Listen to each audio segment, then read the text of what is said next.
యోబు గ్రంథము 15వ అధ్యాయము. అప్పుడు తేమనీయుడైన ఎలీఫజు ఈలాగున ప్రత్యుత్తరమిచ్చెను. జ్ఞానము గలవాడు నిరర్ధకమైన తెలివితో ప్రత్యుత్తరమియ్యదగునా? తూర్పుగాలితో తన కడుపు నింపుకొనదగునా? వ్యర్థ సంభాషణ చేత వ్యాజ్యమాడదగునా? నిష్ప్రయోజనమైన మాటల చేత వాదింపదగునా? నీవు భయభక్తులను వ్యర్థము చేయుచున్నావు, దేవుని గూర్చిన ధ్యానమును హీనపరుచుచున్నావు. నీ మాటల వలన నీ పాపము తెలియబడుచున్నది, వంచకులు పలుకులు నీవు పలుకుచున్నావు. నేను కాదు, నీ మాటలే నీ దోషమును స్థాపించుచున్నవి, నీ పెదవులే నీ మీద సాక్ష్యము పలుకుచున్నవి. మొదట పుట్టిన పురుషుడవు నీవేనా? నీవు పర్వతములకు ముందుగా పుట్టినవాడవా? నీవు దేవుని ఆలోచన సభలో చేరియున్నవాడవా? నీవు మాత్రమే జ్ఞానవంతుడవా? మేము ఎరగనిది నీవేమి ఎరుగుదవు? మేము గ్రహింపనది నీవేమి గ్రహింతువు? నెరిసిన వెండ్రుకల గలవారును చాలా వయస్సు మీరిన పురుషులను మాలోనున్నారు. నీ తండ్రి కంటెను వారు చాలా పెద్దవారు. దేవుడు సెలవిచ్చిన ఆదరణ నీకు తేలికగానున్నదా? ఇట్లు నీతో మృదువుగా పలకబడిన వాక్యము తేలికగానున్నదా? నీ హృదయము ఏల కృంగిపోయెను? నీ కన్నులు ఏల ఎర్రబారుచున్నవి?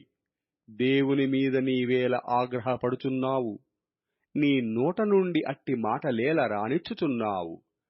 శుద్ధుడగుటకు నరుడు ఏపాటివాడు? నిర్దోషుడగుటకు స్త్రీకి పుట్టినవాడు ఏపాటివాడు? ఆలోచించుము. ఆయన తన దూతలయందు నమ్మికయుంచడు. ఆకాశ వైశాల్యము ఆయన దృష్టికి పవిత్రము కాదు. అట్లుండగా హేయుడును చిడినవాడును నీళ్లు త్రాగునట్లు దుష్క్రియలు చేయువాడును మరి అపవిత్రుడు గదా?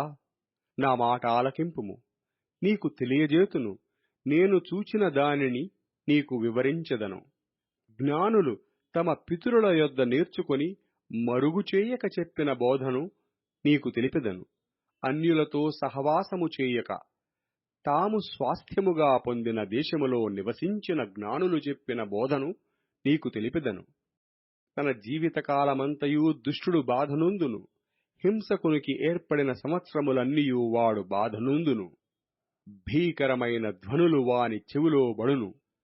క్షేమకాలమున పాడుచేయువారు వాని మీదకి వచ్చెదరు. తాను చీకటిలో నుండి తిరిగి వచ్చెదనని వాడు నమ్మడు. వాడు ఖడ్గమునకు ఏర్పరచబడినవాడు. అబ్బా, ఆహారమెక్కడ దొరుకునని దాని కొరకు తిరుగులాడును. అంధకార దినము సమీపించుచున్నదని వానికి తెలియను. శ్రమయు వేదనయు వానిని బెదిరించును. యుద్ధము చేయుటకు సిద్ధపడిన రాజు శత్రువుని పట్టుకొనున్నట్లు అవి వానిని పట్టుకొనును. వాడు దేవుని మీదకి చేయి చాపును.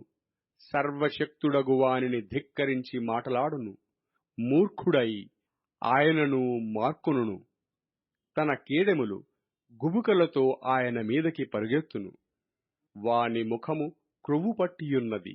వాని చిరుప్రక్కలపైని క్రొవ్వు కండలు పెరిగియున్నవి. అట్టివారు పాడైన పట్టణములలో నివసించుదురు. ఎవరునూ నివసింపకూడని ఇండ్లలో, దిబ్బలు కావలసియున్న ఇండ్లలో నివసించెదరు. కావున వారు భాగ్యవంతులు కాకపోదురు. వారి ఆస్తి నిలవదు. వారి సస్య సంపద పంట బరువై నేలకు వంగదు. వారు చీకటిని తప్పించుకొనరు. అగ్నిజ్వాల వారి లేత కొమ్మలను దహించును. దేవుని నోటి ఊపిరి చేత వారు నాశనమగుదురు. వారు మాయను నమ్ముకొనకుందురుగాక. వారు మోసపోయినవారు, మాయయే వారికి ఫలమగును. వారి కాలము రాకముందే అది జరుగును. అప్పుడే వారి కొమ్మ వాడిపోవును. ద్రాక్ష చెట్టు పిందెలు రాల్చునట్లు ఆయన వారిని రాల్చును. ఒలీవ చెట్టు పువ్వులు రాల్చునట్లు ఆయన వారిని రాల్చును. భక్తిహీనుల కుటుంబము నిస్సంతువగును. లంచగొండుల గుడారములను అగ్ని కాల్చివేయును. వారు దుష్కార్యమును గర్భమును ధరించి పాపము కందురు. వారి కడుపున కపటము పుట్టును.